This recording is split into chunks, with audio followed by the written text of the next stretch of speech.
The morning sun filtered through the rusted tin roof of a small house in Tondo, Manila. Beneath it, a little girl with bright eyes and tangled hair sat cross-legged beside her mother, gently humming to herself as she polished an old pair of shoes. Her name was Amara Dela Cruz, and at 9 years old, her voice carried the kind of emotion that only life's hardest battles could teach. Her mother, Luz, worked double shifts at a nearby laundry shop. Her father had been gone for years, lost to a storm at sea when Amara was only 3. Since then, Luz had raised her alone, fighting through every hardship to keep her daughter smiling. Music was Amara's escape. She would sing while washing dishes, hanging clothes, even while waiting in the long lines for water. Her mother would sometimes pause her work just to listen, eyes glistening, as if each note was a prayer. But Amara never sang in public. She was painfully shy. Even at school, she'd hide behind her classmates whenever the teacher asked someone to sing. One day, Luz came home holding a small flyer. Greater than, The Voice Kids Philippines, open auditions in Manila. She placed it gently on the table. Amara, what if you try? Amara looked up, startled. Mama, no one would listen to me. I'm not like them on TV. Her mother smiled softly. You have something they don't, truth in your voice. Your papa used to say the sea listens only to those who sing with feeling. For days, Amara couldn't sleep. She thought about the stage, the bright lights, and the judges she had only ever seen on TV. Simon Cowell's sharp gaze, Sofia Vergara's warm smile, and the crowd that could cheer or boo in a heartbeat. Finally, the night before auditions, she whispered to her mother, Mama, can I try? For Papa. Luz hugged her tight. Yes, Anik, sing for him. He'll hear you. The stage at The Voice Kids Philippines was alive with light and energy. Cameras rolled, the audience murmured with excitement, and the judges sat poised behind the red chairs. When they called her name, next, Amara Dela Cruz, 9 years old from Tondo, a hush fell over the crowd. A tiny girl in a faded blue dress walked onto the massive stage, clutching a microphone almost as big as her hand. She blinked at the sea of faces before her. The host knelt beside her with a kind smile. Hi, sweetheart, are you nervous? Amara nodded, barely whispering, a little. What will you be singing today? She took a breath. You Raise Me Up. The audience sighed softly, a big song for such a little girl.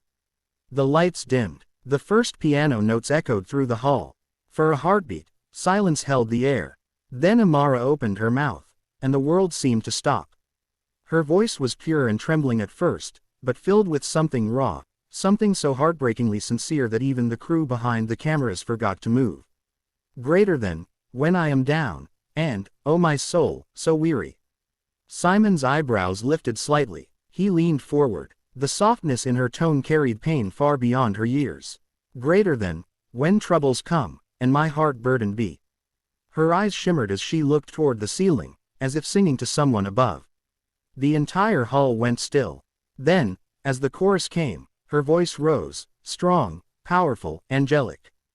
Greater than, You Raise Me Up, so I can stand on mountains. The crowd erupted halfway through, but she didn't stop. Each word poured out like a lifetime of longing. Behind the stage, her mother clasped her hands together, tears streaming down her face. When Amara finished the final note, her voice lingered, clear as glass, filled with love. A moment of silence. Then the entire hall exploded. People stood up, cheering, clapping, crying. Even the judges were on their feet. Simon Cowell, known for his cold critiques, wiped the corner of his eye before smiling, a rare thing. He pressed the golden buzzer. Golden confetti burst from the ceiling. Amara gasped, covering her mouth as tears spilled down her cheeks. Luz ran onto the stage, hugging her daughter tight as the audience chanted her name. Simon spoke softly into the mic. Amara, I've heard thousands of singers. But very few make me forget I'm judging. You made me feel. You reminded me why music matters. The other judges nodded through tears. You didn't just sing a song, said Lisa Longa, her voice shaking. You told your story, and now, everyone here knows your heart. Amara smiled shyly through her tears. Thank you.